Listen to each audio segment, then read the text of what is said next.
నమస్తే యాక్ న్యూస్ కు స్వాగతం. నేను మాలామణ్యం. ముందుగా హెడ్లైన్స్. పరిశ్రమల్లో వరుస ప్రమాదాలపై మంత్రి ముత్తంశెట్టి సమీక్ష. ప్రమాదాల నివారణకు చేపట్టాల్సిన చర్యలపై చర్చ.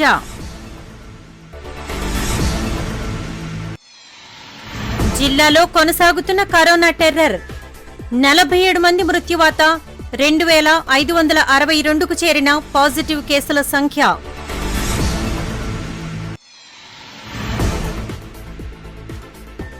నాడు కళకళ, నేడు వెలవెల. కరోనా దెబ్బకు కళ తప్పిన ఉడా పార్క్.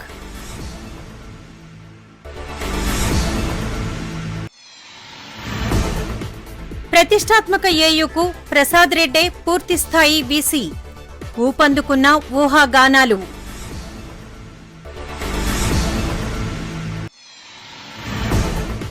తుమ్మినా దగ్గిన కరోనా పరీక్ష.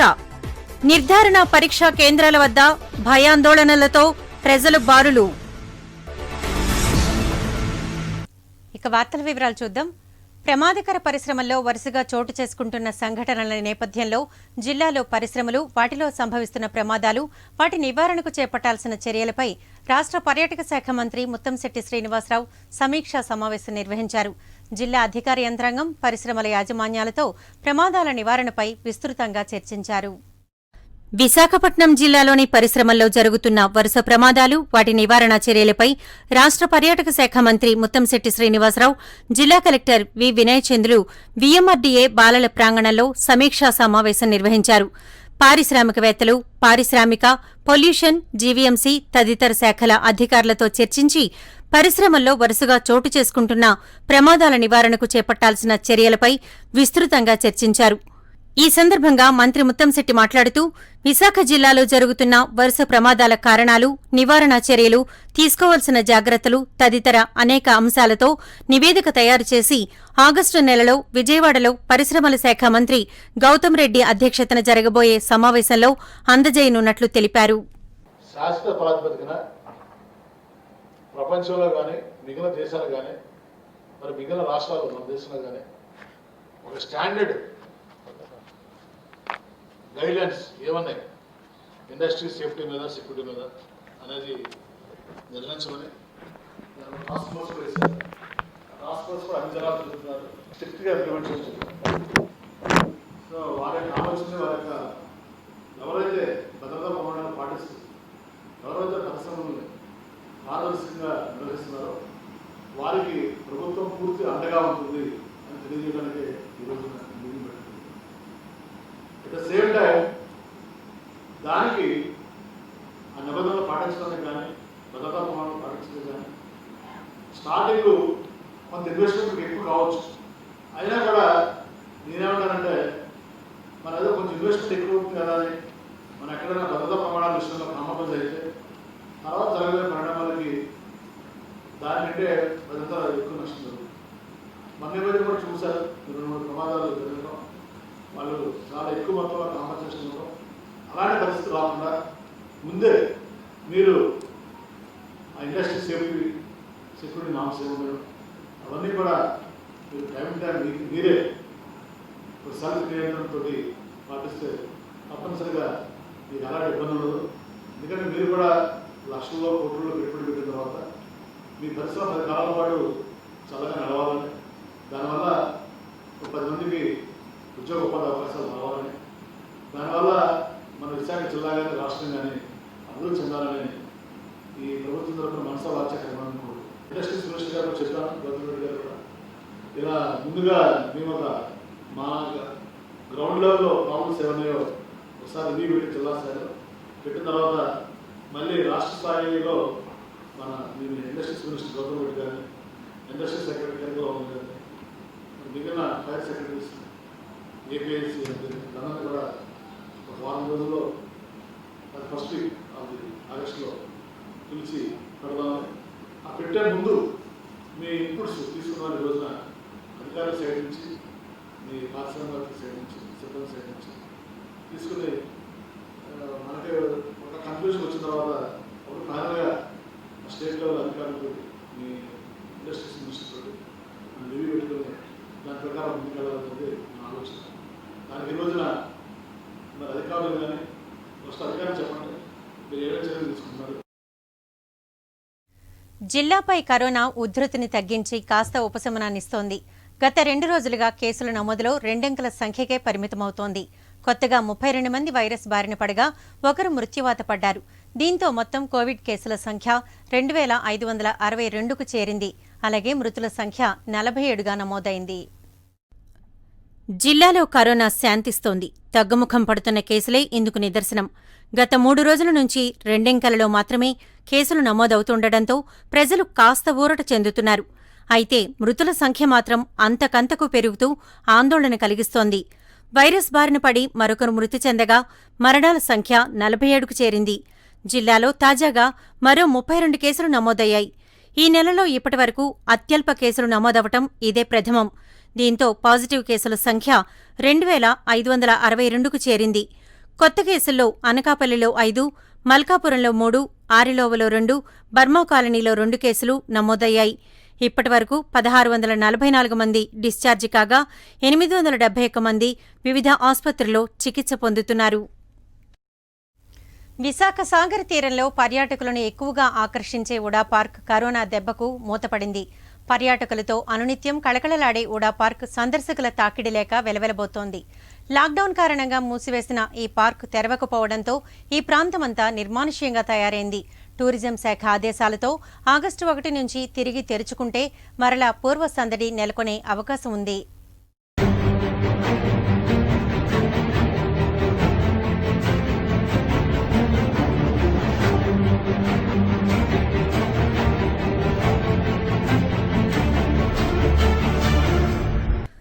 విశాఖ సాగర్ తీరాన్ని ఆనుకుని ఉన్న ఒకప్పటి ఉడా ఎంజీఎం పార్కులు ప్రస్తుతం వీఎంఆర్డీఏ పార్కుగా రూపాంతరం చెందాయి. నగరవాసులకు సుపరిచితమైన పేరు ఉడా పార్క్. నగరంలో ఉన్న మిగిలిన పర్యాటక ప్రాంతాల కంటే ఈ పార్కుకి ప్రత్యేక విశిష్టత ఉంది. సువిశాల వైశాల్యంలో అన్ని వయసుల వారిని ఆకట్టుకునే విధంగా అన్ని హంగులతో ఈ పార్క్ ముస్తాబై ఉంటుంది. 2 స్కేటింగ్ రింక్లు, బోట్ షికార్ కొలను, వాకర్స్ ట్రాక్, పిల్లలు ఆడుకునేందుకు కావలసినంత విశాల ఆటల ప్రాంగణం, ఆట వస్తువులు, పెద్ద వయసుల వారు కూడా ఎంజాయ్ చేయడానికి ఊయల వంటి పరికరాలు అనేకం ఇక్కడ ఉన్నాయి. నగరవాసులు పిక్నిక్ స్పాట్గా కూడా ఈ పార్కుకి వస్తూ ఉంటారు. వివిధ రాష్ట్రాల, ప్రాంతాల వారు విశాఖ వచ్చారంటే ఖచ్చితంగా ఈ పార్క్ సందర్శించి తీరాల్సిందే. ఆంధ్రప్రదేశ్లో ఎన్ని హంగులతో ఇంత అందంగా ముస్తాబైన పార్క్ మరొకటి లేదని చెప్పటం అతిశయోక్తి కాదు. Visakha metro region development authority ఆధ్వర్యంలో ఈ పార్క్ మరింత అభివృద్ధి చెందుతుంది. అయితే లాక్డౌన్ కారణంగా గత 3 నెలలుగా ఈ పార్క్ మూతపడింది. ఆగస్టు 1వ తేదీ నుంచి రాష్ట్ర వ్యాప్తంగా ఉన్న అన్ని పర్యాటక ప్రాంతాల్లో పర్యాటకులను అనుమతించేలా రాష్ట్ర పర్యాటక శాఖ ఇప్పటికే నిర్ణయం తీసుకుంది. ఆగస్టు 1 నుంచి ఈ పార్కు తెరుచుకుంటే మరలా పూర్వ వైభవం సంతరించుకునే అవకాశం ఉంది. త్వరలోనే ఈ పార్కు తెరుచుకుని నగరవాసులకు, పర్యాటకులకు ఆహ్లాదాన్ని అందిస్తుందని ఆశిద్దాం. రోజు కరోనా పేరు చెప్పి మొత్తం దేశవ్యాప్తంగా కానీ రాష్ట్ర వ్యాప్తంగా కానీ చాలా ఇబ్బందులన్నీ ప్రజలు ఎదుర్కొంటూ ఉన్నారు. ప్రజలు ఎదుర్కొంటున్న ఇబ్బందులు ఏవైతే ఉన్నాయో వాటిని గమనంలోకి తీసుకోలేని ప్రభుత్వం ఈవేళ ఏవైనా ప్రైవేట్ స్థలాలు కానీ గవర్నమెంట్ స్థలాలు కానీ ప్రజలు ఉపయోగపెట్టుకునే స్థలాల్లోని కాస్త పకడ్బందీగా ఉంచుతూ ప్రజలకు అందుబాటులోకి తీసుకొచ్చే విధంగా అయితే మాత్రం ఏ చర్యలు చేపట్టట్లేదు. ఉదాహరణకు చూసుకుందాం ఉడా పార్కు. ఉడా పార్కులోని అనేక మంది పిల్లలతోని, ఫ్యామిలీతోని చాలామంది అక్కడ ఆ ప్లేస్ని ఎంజాయ్ చేస్తారు. అక్కడ స్కేటింగ్ పార్క్ ఉంది, అలాగే స్విమ్మింగ్, ఇవన్నీ కూడా చాలా జరుగుతాయి. బోట్ షికారు ఇవన్నీ కూడా ఉంటాయి. ఇలాంటి టైంలోనూ కూడా కొన్ని ముఖ్యమైన ప్రదేశాలను కూడా మూసివేసి కనీసం ప్రజలకు అందుబాటులోకి లేకుండా, కనీస సదుపాయాలు లేకుండా ప్రజలకు ఏవి కూడా ఈవేళ ఇబ్బందుని పరిష్కారం చేయట్లేదు. ఇబ్బంది పడే విధానాలు ఏవైతే ఉన్నాయో వాటిని ముందు తీసుకొచ్చే విధంగా ప్రభుత్వం ప్రయత్నం చేస్తుంది. అలాంటి పార్కులు కానీ ఇవి కానీ ఈరోజు ఆరోగ్యపరంగా, హెల్త్ పరంగా చూడాలంటే మీరు యోగా చేయండి, మీరు మాస్కులు కట్టుకోండి, డప్పులు కొట్టుకోండి, తర్వాత ఏమో లైట్లు ఆడుకోండి, ఇలాంటివన్నీ చెప్తున్నారు ప్రధానమంత్రి గారు. ఇలాంటివి కాదు, కొన్ని ప్రజలకి ఏవైనా సరే హెల్త్ పరంగా ఉపయోగపడేవి ఏవైనా ఉన్నాయంటే ఆ పార్కులు. అలాంటి పార్కులు కూడా ఈరోజు మూసేసి కనీసం పిల్లలకు కూడా కనీసం ఉత్తేజాన్ని లేకుండా మానసికంగా ఈవేళ చదువులు లేక కనీసం చాలా ఇబ్బందులు పడే పరిస్థితి ఉన్నారు. చిన్నపిల్లలు అయితే మానసికమైన ఇబ్బందులు కూడా ఎదుర్కొంటున్నారు. ప్రజలకు అందుబాటులో రానివ్వకుండా చేస్తున్నారు. ఇలాంటి ప్రదేశాలన్నింటినీ కూడా వెంటనే ఓపెన్ చేసేలాగా ఉంటే చాలా మందికి ఉత్తేజాన్ని ఇస్తాయని చెప్పేసి తెలియజేస్తున్నాం. పర్యాటక నగరంగా పేరు చెందిన విశాఖలో అత్యంత ప్రముఖమైన ప్రాంతాల్లో వుడా పార్క్ కూడా ఒకటి. అయితే ప్రస్తుతం లాక్డౌన్ కారణంగా ఈ ప్రాంతం అంతా వెలవెలబోతూ ఉంది. జనరల్గా పర్యాటకుల తాకిడితో ఎప్పుడు కలకల్లాడి ఉండే ఈ ప్రాంతం అంతా నిర్మానుష్యంగా తయారైంది. ఆగస్టు 1 నుంచి పర్యాటక శాఖ మరలా అనుమతులు ఇచ్చింది పర్యాటకుల తాకిడికి. అలా అయితేనే కనుక పూర్వ వైభవం సంతరించుకునే అవకాశం ఉంది. అప్పటి వరకు అంటే మరలా ప్రభుత్వం ఆదేశాలు జారీ చేసి పర్యాటకుల తాకిడికి అనువుగా అవకాశాలు కల్పిస్తారని ఆశిద్దాం. కెమెరా పర్సన్ ఆదితో శ్రీనివాస్, ఏసీటీ న్యూస్.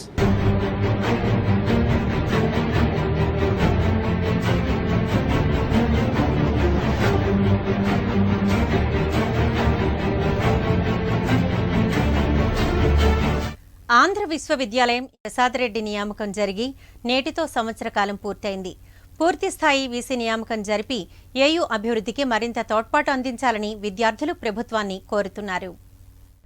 జాతీయ అంతర్జాతీయ స్థాయిలో గుర్తింపు పొందిన రాష్ట్రంలోనే అత్యంత ఘనచరిత్ర కలిగిన విశాఖపట్నం ఆంధ్ర విశ్వవిద్యాలయం ప్రస్తుతం ఇన్ఛార్జ్ వైస్ ఛాన్సలర్తో నడపబడుతోంది.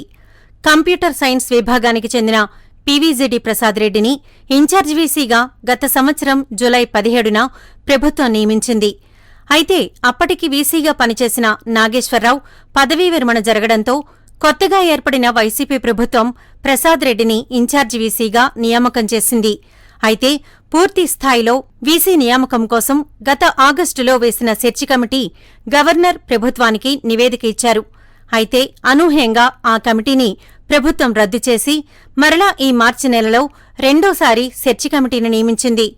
రాష్ట్ర ప్రభుత్వ నామినీగా డాక్టర్ విద్యానాథ్ అయ్యర్, ఈసీ నామినీగా ప్రొఫెసర్ కొలకలూరి ఇనాక్, యూజీసీ నామినీగా ప్రొఫెసర్ రామ్ గోపాలరావులు 3 సభ్యులతో కూడిన ఈ కమిటీ లాక్డౌన్ కారణంగా ఇప్పటివరకు సమావేశం కాలేదు. ఇప్పటివరకు కమిటీ ఎలాంటి నిర్ణయం తీసుకోలేదు. పూర్తిస్థాయి వీసీ నియామకానికి ప్రభుత్వం గ్రీన్ సిగ్నల్ ఇచ్చేసింది. దీంతో ఆశావహులైన ప్రొఫెసర్లు ఇప్పటికే 2 సార్లు దరఖాస్తులు చేసుకున్నారు. గతంలో Hyderabad central university senior professor అంటూ ఒక పేరు, ఐఐటీ నుంచి సీనియర్ ప్రొఫెసర్ నియామకమంటూ మరో పేరు ఊహాగానాలు వినిపించినా ఏం జరిగిందో తెలియదు కానీ కార్యరూపం దాల్చలేదు. గతంలో వేసిన కమిటీ ఇచ్చిన నివేదిక ప్రకారం ఎందుకు నియామకం జరగలేదు, ఆ సెర్చ్ కమిటీని ఎందుకు రద్దు చేశారు వంటి ప్రశ్నలు అప్పటిలో తలెత్తాయి.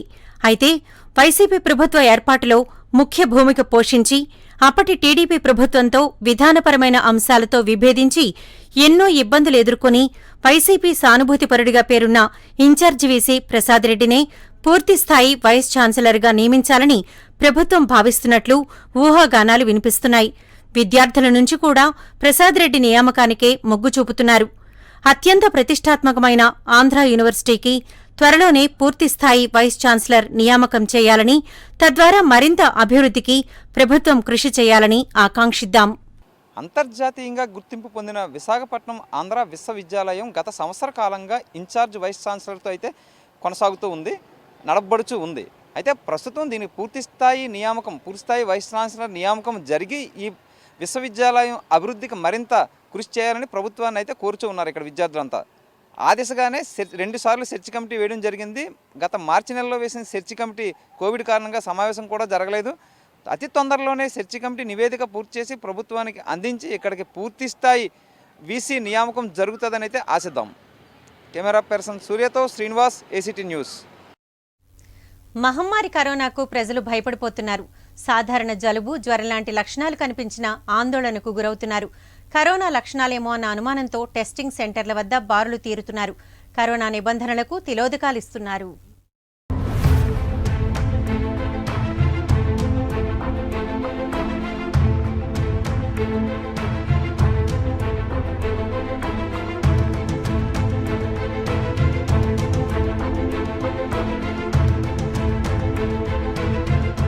కరోనా వైరస్ ధాటికి నగరవాసులు భీతిల్లుతున్నారు. వానాకాలం కారణంగా అడపాతడపా కురుస్తున్న వర్షాలకు వాతావరణం మారింది. ప్రతి ఇంటిలోనూ జలుబు, జ్వరం, దగ్గు ఇలాంటి సమస్యలతో ఎవరో ఒకరు బాధపడుతున్నారు. ఒక్కో ఇంట్లో అయితే మొత్తం కుటుంబ సభ్యులంతా ఈ లక్షణాలతో బాధపడుతున్నవారు ఉన్నారు. ఈ లక్షణాలనే కరోనా వైరస్ లక్షణాలేమోనన్న అనుమానంతో పరీక్షలు చేయించుకునేందుకు కోవిడ్-19 పరీక్షా కేంద్రాల వద్ద జనాలు క్యూ కడుతున్నారు. దీంతో టెస్టింగ్ కేంద్రాల ఆవరణలు కిటకిటలాడుతున్నాయి. గుంపులుగా ఉంటూ సామాజిక దూరం పాటించకపోవడంతో వైద్యులు, సిబ్బంది ఆందోళనకు గురవుతున్నారు. నిబంధనలు పాటించేవారికే పరీక్షలు చేసి పంపిస్తున్నారు. ప్రతి వార్డులో కూడా ఒక హెల్త్ సెంటర్ పెడతామని చెప్పడం దాన్ని పూర్తిగా స్వాగతిస్తూ ఉన్నాము. ఇది మీరు చేస్తున్నటువంటి కార్యాచరణ అట్లాగా ఉండాలంటే ఇప్పటికే వర్షాకాలం స్టార్ట్ అయిపోయి ఇప్పటికి చాలా టైం అయింది. జ్వరపీడితులు కానీ, మలేరియా జ్వరం కానీ, డెంగ్యూ జ్వరాలు ఆల్రెడీ స్టార్ట్ అవ్వడం జరిగాయి. ఇప్పుడు ప్రతి ఒక్కరికి ఒక జలుబు వచ్చినా, దగ్గు వచ్చినా, జ్వరం వచ్చినా టక్కుమని ఏమనుకుంటున్నారంటే నాకేదో కరోనా ఉందేమో అనే భావన మాత్రం ప్రజల్లో ఉంది. అది తొలగించవలసిన బాధ్యత ప్రభుత్వంపై ఉంది. మీరు హెల్త్ సెంటర్లు పెడతామని చెప్తా ఉన్నారు. అయ్యా, హెల్త్ సెంటర్లు పెట్టే ముందు మీ ఇప్పుడు ప్రభుత్వానికి వాలంటీర్లు, సచివాలయాలు ఉన్నాయి. వాలంటీర్ల ద్వారా కిట్లు అనేది ప్రభుత్వ యంత్రాంగాన్ని అప్రమత్తం చేసి వైద్యుల ద్వారా అక్కడ ఉన్నటువంటి కిట్లు, కరోనా కిట్లు మరి ఎక్కువ పెట్టుకొని ముందు వీధుల వేజిగా పరీక్షలన్నీ చేస్తే బాగుంటుంది అనేది నా భావన. మీరు హెల్త్ సెంటర్లు పెట్టబోతే ఇప్పుడు సచివాలయాలు కానీ వాటికే ఎక్కడా కూడా ప్రదేశాలు లేనటువంటి ఊర్లు ఉన్నాయి. అలాంటిది ఇప్పుడు హెల్త్ సెంటర్లు మీరు ఎక్కడ పెడతారు, ఏ ప్రాంతంలో పెడతారు? ప్రతి వార్డులోని మరి అక్కడ అంగన్వాడీ కేంద్రాలు ఉన్నాయా, లేకపోతే ఇంకా ఏవైనా భవంతులు ఉన్నాయా అనేది మొన్నే సచివాలయాలు లేక ఇబ్బంది పడ్డారు. మీరు ఏదైతే చేస్తామన్నారో త్వరితగతిని చెయ్యాలి.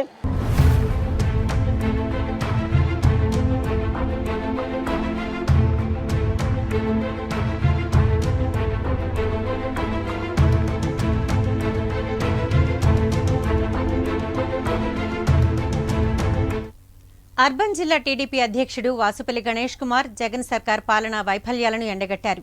పార్టీ కార్యాలయంలో ఆయన మీడియా సమావేశంలో మాట్లాడారు. 43 లక్షల జనాభా ఉన్న మైనారిటీలపై సవతి తల్లి ప్రేమ చూపిస్తోందని మండిపడ్డారు. నవరత్నాల పేరుతో టీడీపీ ప్రభుత్వం అమలు చేసిన అద్భుత పథకాలను అటకెక్కించిందని దుయ్యబట్టారు. మాటల మాయ, అంకెల గారడీతో మైనారిటీలను మభ్యపెడుతోందని విమర్శించారు. రంజాన్ తోఫా లేదు, దుకాన్ మకాన్ లేదు, క్రిస్టియన్ యువతకు స్వయం ఉపాధి ఇలా అన్నింటినీ గాల్లో కలిపేసిన ఘనత జగన్ సర్కార్కే దక్కుతుందని ఎద్దేవా చేశారు. ఈ సమావేశంలో పలువురు టీడీపీ మైనారిటీ నాయకులు పాల్గొన్నారు. చూస్తా ఉన్నాం మనం అన్ని మాటల మాయలు, అంకెల గారిడీలు. ముస్లిమ్స్ అనగానే నేనే ఉద్ధారకుడిని, దేశంలో నేను తప్ప ఇంకెవరు కూడా చేయరు అని ప్రగల్భాలకే ఈరోజు చూస్తూ ఉన్నాం. సిబిఎన్ చంద్రబాబు నాయుడు గారు తెచ్చిన పథకాలన్నింటి కూడా పాత్ర వేశారు. ఎన్ని పథకాలకి పాత్రలు వేశారో ఈరోజు ఒకసారి మీరేమో చూడొచ్చు. కేవలం నవరత్నాలకే పరిమితం అవుతాను నేనని చెప్పేసి నవరత్నాల్లో ఖర్చు పెట్టిన డబ్బు కూడా ఈ బడ్జెట్లో నుంచే అని చెప్పేసి చెప్తారన్నమాట. అతను పెట్టిన బడ్జెట్ 43 లక్షల మంది ముస్లిమ్స్ ఉండే ఈ ఆంధ్ర రాష్ట్రంలో జగన్మోహన్ రెడ్డి గారు చెప్పిన మాటల్ని నమ్మి అత్యధిక శాతం ఓట్లేమో అతన్ని వేసి గెలిపించి ముస్లిమ్స్ రుణం తీర్చుకుంటాడు ఈ జగన్మోహన్ రెడ్డి అని చెప్పేసి కోటి ఆశలతో అతన్ని గెలిపించడం జరిగిందన్నమాట. ఒకటి చెప్పాలి ముస్లిమ్స్ కోసం, చంద్రబాబు నాయుడు గారికి వాళ్ళ అప్లిఫ్ట్ చేయాలి, వాళ్ళ లైఫ్ని ఎలివేట్ చేయాలి, వాళ్ళు ఒక బిజినెస్ మ్యాగ్నెట్స్గా తయారు చేయాలని చెప్పేసి వారి ముఖ్య ఉద్దేశం అన్నమాట. అంటే వీళ్ళు ముస్లిమ్స్ మీద ఉండే ప్రేమ దీన్ని బట్టి ఒకసారి నిదర్శనం అవుతుందని చెప్పి తెలియజేస్తాను అన్నమాట. ఇవన్నీ ఒకసారి మనం ఆలోచన చేసుకోవాలి. ముస్లిమ్స్ పైన చంద్రబాబు నాయుడు గారు వాళ్ళని ఎలివేట్ చేయడం కోసం అని చెప్పేసి, వాళ్ళకి మంచి కెరియర్ ఇవ్వాలని చెప్పేసి, ఒక మంచి ఎడ్యుకేషన్ ఇవ్వాలని చెప్పేసి, ఒక మంచి బిజినెస్ ఇవ్వాలని చెప్పేసి ఎప్పుడు కూడా ప్రయత్నాలు చేశారన్నమాట. ప్రజా సమస్యల పరిష్కార వేదిక స్పందన కార్యక్రమం మహావిశాఖ నగరపాలక సంస్థలో మళ్లీ ప్రారంభమైంది. కరోనా లాక్డౌన్ కారణంగా 3 నెలల కాలం పాటు నిలిపివేసిన ఈ గ్రీవెన్స్ సెల్ను పునః ప్రారంభించారు. అయితే కరోనా నిబంధనల కారణంగా ఆన్లైన్లో కొనసాగిస్తున్నారు. ప్రజలు తమ సమస్యలను ఆన్లైన్లో వివరిస్తే జీవీఎంసీ కమిషనర్ సృజన వాటిని పరిశీలించి సమస్య పరిష్కారానికి సంబంధిత అధికారులకు ఆదేశాలు జారీ చేస్తారు. ప్రజలు దీన్ని గమనించి ఆన్లైన్లో అర్జీలు పెట్టుకోవాలని జీవీఎంసీ వర్గాలు తెలియజేస్తున్నాయి. గుర్తింపు కార్డుల కోసం ఆన్లైన్లో దరఖాస్తు చేసి జీవీఎంసీ కమిషనర్ పేరిట డబ్బులు కట్టిన తమకు ఇంతవరకు గుర్తింపు కార్డులు మంజూరు చేయలేదని తోపుడు బళ్లు చిల్లర వర్తకుల సిఐటియు అనుబంధ యూనియన్ సభ్యులు రోడ్డెక్కారు.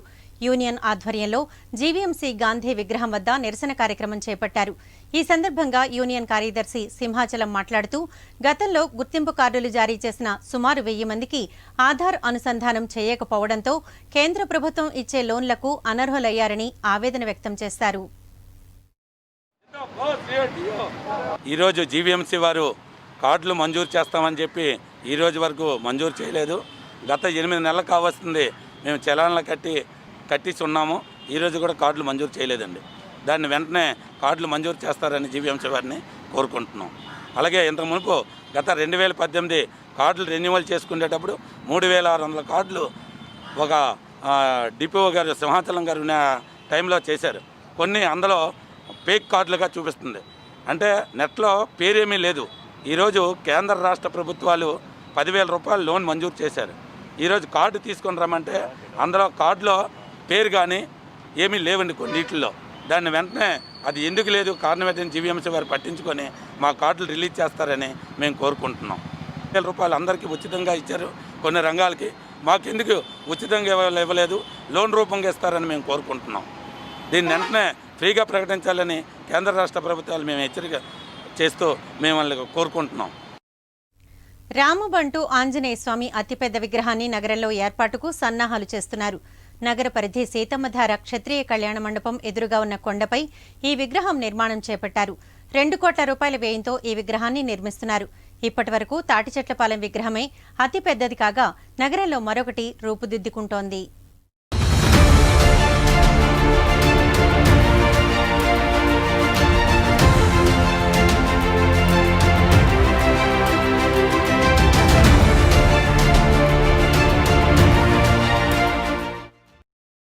హిందువులు చాలామంది దేవుళ్లను పూజిస్తారు. కానీ హనుమంతుని మాత్రం ఆరాధిస్తారు. రాష్ట్ర వ్యాప్తంగా ఉండే ఇంచుమించు ప్రతి గ్రామంలో ఆంజనేయ స్వామి విగ్రహం ఉంటుంది. అదేవిధంగా అంతర్జాతీయ ఖ్యాతిని ఆర్జిస్తూ విస్తరిస్తున్న నగరంలో అంతే స్థాయిలో 108 అడుగుల ఎత్తైన విగ్రహాన్ని నిర్మిస్తున్నారు. స్థానిక క్షత్రియ వర్గమంతా హనుమాన్ చారిటబుల్ ట్రస్ట్ సభ్యులుగా ఏర్పడి ఈ కార్యక్రమం చేపట్టారు. సుమారు 2 కోట్ల రూపాయల వరకు అంచనా వ్యయం అవుతున్నట్లు నిర్వాహకులు తెలిపారు. స్వచ్ఛందంగా ఇచ్చే డొనేషన్లతో మాత్రమే ఈ నిర్మాణం చేస్తున్నట్లు తెలిపారు. సింహాచలం దేవస్థానం కొండ నుంచి ధార పారుతూ కిందకు వచ్చేది. దాని కారణంగానే ఈ ప్రాంతానికి సీతాదేవి అమ్మవారి పేరుతో సీతమ్మధారగా పేరు వచ్చింది. అయితే పూర్వకాలంలోనే కొండ నుంచి కిందకి ధార ప్రవహించే ప్రదేశంలో హనుమంతుని దేవాలయం నిర్మించారు. అలాంటి దేవాలయం అక్కడ ఒకటి ఉందని నగరవాసులకు అంతగా తెలీదు. ఈ విగ్రహం నిర్మాణం పూర్తయితే ఈ ప్రాంత విశిష్టత ప్రజలు తెలుసుకునే అవకాశం ఉంది. నగర పరిధిలో ఇప్పటివరకు ఆదర్శ్ నగర్ కూడలి, వెంకోజీపాలెం, తాటిచెట్లపాలెం తదితర కూడళ్లలో అతిపెద్ద విగ్రహాలు నెలకొల్పారు. ఈ 108 అడుగుల భారీ విగ్రహం నిర్మాణం పూర్తయితే ఇదే నగరంలోకెల్లా అతిపెద్ద విగ్రహంగా చెప్పుకోవచ్చు. పర్యాటక నగరంగా అభివృద్ధి చెందుతున్న విశాఖలో ఈ భారీ విగ్రహ నిర్మాణం పూర్తయితే దర్శనార్థం వచ్చే భక్తులతో పాటు పర్యాటకుల తాకిడి కూడా అధికంగా ఉంటుంది. త్వరితగతిన నిర్మాణం పూర్తయి భక్తులకు దర్శన భాగ్యం కలగాలని కోరుకుందాం. ప్రస్తుతం మనం విశాఖపట్నం సీతమ్మధార క్షత్రియ కళ్యాణ మండపం దగ్గరలో కొండపైన నూతనంగా నిర్మాణం చేయబడుతున్న హనుమంతుని విగ్రహం దగ్గర అయితే ఉన్నాం. ఇది 108 అడుగుల భారీ విగ్రహాన్ని అయితే ఇక్కడ క్షత్రియులందరూ కలిపి తయారు చేస్తున్నారు. హనుమాన్ చారిటబుల్ ట్రస్ట్ పేరిట నిర్మాణం చేసి 2 కోట్ల రూపాయలు వెచ్చించి ఈ నిర్మాణం అయితే చేపడుతున్నారు. ఇప్పటి వరకు విశాఖపట్నంలో ఎక్కడ ఇలాంటి ఇంత ఎత్తైన విగ్రహం అయితే నెలకొల్పలేదు. గతంలో ఆదర్శ్ నగర్ ప్రాంతంలో హైవేను అనుకుని ఒక ఎత్తైన విగ్రహం అయితే ఉండేది. దానికంటే కూడా ఎత్తుగా 108 అడుగులు. ప్రస్తుతానికి విశాఖపట్నం నగర పరిసర ప్రాంతాల్లో ఎక్కడ 98 వార్డుల్లో ఇంత ఎత్తైన విగ్రహం లేదని మనం చెప్పుకోవచ్చు. అయితే క్షత్రియులందరూ కూడా 2 కోట్ల రూపాయలని డొనేషన్ రూపంలో, అంటే ఎవరిని కూడా డిమాండ్ చేయకుండా వాళ్ళు స్వచ్ఛందంగా వచ్చి ఈ కార్యక్రమాలు అయితే చేపడుతున్నారు.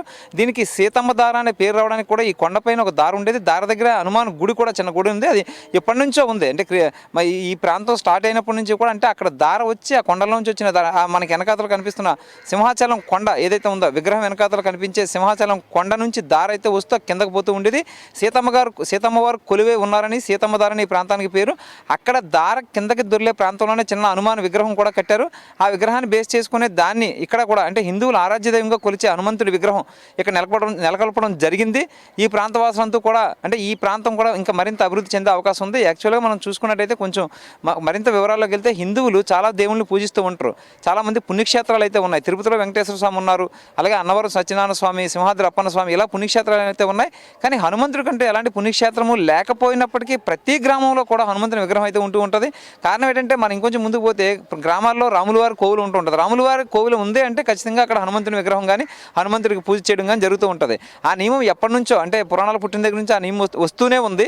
విశాఖ నగరం అభివృద్ధి చెందుతుంది, అంతర్జాతీయంగా అభివృద్ధి చెందుతుంది, స్మార్ట్ సిటీగా అభివృద్ధి చెందుతుంది, పరిపాలన రాజధాని కూడా కాబోతుంది. ఇన్ని అంశాలను కేంద్రీకరించుకొని, అంటే భవిష్యత్తు తరాల్లో ఈ హిందువుల సాంప్రదాయాలని, మనోభావాల్ని మరింత పెంపొందించే విధంగానే ఇక్కడ నిర్మాణం అయితే చేపడుతూ ఉన్నారు. ఇది కనుక, అంటే ఇది ఒక పర్యాటక ప్రాంతంగా కూడా భవిష్యత్తులో తీర్చిదిద్దే అవకాశం ఉంటుంది. చూపర్లను కూడా ఎంతో ఆకర్షణీయంగా ఆకట్టుకునే విధంగానే అది నిర్మాణం అయితే చేపడుతుంది. త్వరితగతినే నిర్మాణం పూర్తయి భక్తులకు దర్శనాలు ఇచ్చేందుకు అన్ని చర్యలు చేపడుతున్న అధికారులు, దానికి సంబంధించిన సేవా సమితి వాళ్ళు అయితే చెబుతూ ఉన్నారు. త్వరలోనే ఈ కార్యక్రమం అంతా పూర్తయి, నిర్మాణం పూర్తయి భక్తులకి దర్శనాలు ఇచ్చే విధంగా ఇక్కడ తయారు చేస్తారని ఆశిద్దాం. కెమెరా పర్సన్ సురేష్తో శ్రీనివాస్, ఏసీటీ న్యూస్.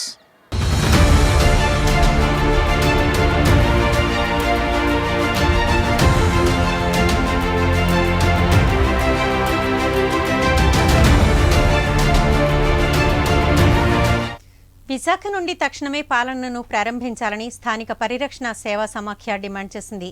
ఈ మేరకు సమితి అధ్యక్ష కార్యదర్శులు డాబా గార్డెన్స్ విజేఎఫ్ ప్రెస్ క్లబ్లో మీడియా సమావేశం ఏర్పాటు చేశారు. ఈ సందర్భంగా సమితి అధ్యక్షులు శ్రీనివాసరావు మాట్లాడారు. అభివృద్ధి వికేంద్రీకరణ కోసం జగన్ సర్కార్ తీసుకున్న 3 రాజధానుల అమలుకు తక్షణమే చర్యలు తీసుకోవాలని విజ్ఞప్తి చేశారు. మన తెలుగు రాష్ట్రాలైనటువంటి ఆంధ్రప్రదేశ్, తెలంగాణలో 2 రాష్ట్రాల్లో కూడా మరి ఇది పనిచేస్తుంది. దీనిలో భాగంగా ఈరోజు ప్రెస్ మీట్ యొక్క ముఖ్య ఉద్దేశం పరిపాలనా వికేంద్రీకరణలో భాగంగా విశాఖపట్నాన్ని లెజిస్లేటివ్ క్యాపిటల్గా ప్రకటించడం జరిగింది. లెజిస్లేటివ్ క్యాపిటల్ అనౌన్స్ చేసిన తర్వాత ఇక్కడి నుంచి, విశాఖపట్నం నుంచి పరిపాలన వెంటనే మొదలు పెట్టాలని చెప్పేసి మరి మేము కోరుతూ ఉన్నాము, మేము డిమాండ్ చేస్తూ ఉన్నాము. ఈ పరిపాలనా రాజధానిగా అనౌన్స్ చేసిన తర్వాత, మరి ఈ ప్రభుత్వం ఏర్పడిన తర్వాత సుమారుగా సంవత్సరం అయిపోయి 2వ సంవత్సరంలో అడుగుపెట్టింది. ఈ పరిపాలన విశాఖపట్నం నుంచి మొదలుపెట్టినట్లయితే ఈ ఉత్తరాంధ్ర అభివృద్ధి అనేది మిగతా జిల్లాలకి సమానంగా అభివృద్ధి చెందడానికి అవకాశం ఉంటుంది. మరి ఎప్పటి నుంచో విశాఖ అభివృద్ధి చెందిన నగరాల్లో చోటు చేసుకున్నటువంటి విశాఖలోని పరిపాలనా రాజధానిగా ప్రకటించడం స్థానిక పరిరక్షణ సేవా సమైక్య స్వాగతిస్తుంది, హర్షిస్తుంది. అయితే ఈ పరిపాలన అనేది ప్రకటనలతో కాకుండా పరిపాలన అనేది విశాఖ నుంచి వెంటనే మొదలుపెట్టినట్లయితే విశాఖలో ఈ విశాఖ రాజధానిలో మరి దేశ విదేశాల నుంచి పరిశ్రమలు పెట్టడానికి మరి చాలామంది ఊళ్ళు ఊరుతున్నారు. కాబట్టి పరిశ్రమలు వచ్చినట్లయితే ఈ ఉత్తరాంధ్రలో ఉన్నటువంటి యువకులకి అందరికీ కూడా మరి ఉద్యోగాలు వచ్చే అవకాశం ఉంటుంది. బులెటిన్ ముగించే ముందు హెడ్లైన్స్ మరోసారి. పరిశ్రమల్లో వరుస ప్రమాదాలపై మంత్రి ముత్తంశెట్టి సమీక్ష. ప్రమాదాల నివారణకు చేపట్టాల్సిన చర్యలపై చర్చ.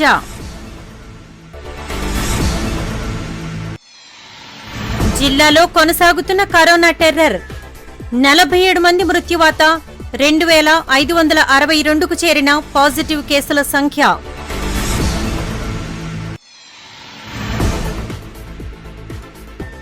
నాడు కళకళ, నేడు వెలవెల. కరోనా దెబ్బకు కళ తప్పిన ఉడా పార్క్.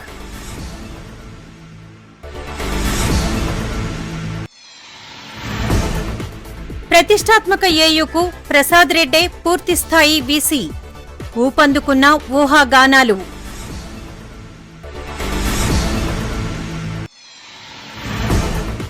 తుమ్మినా దగ్గిన కరోనా పరీక్ష. నిర్ధారణ పరీక్షా కేంద్రాల వద్ద భయాందోళనలతో ప్రజలు బారులు. యాక్ట్ న్యూస్ ఇంతటితో సమాప్తం. Stay connected.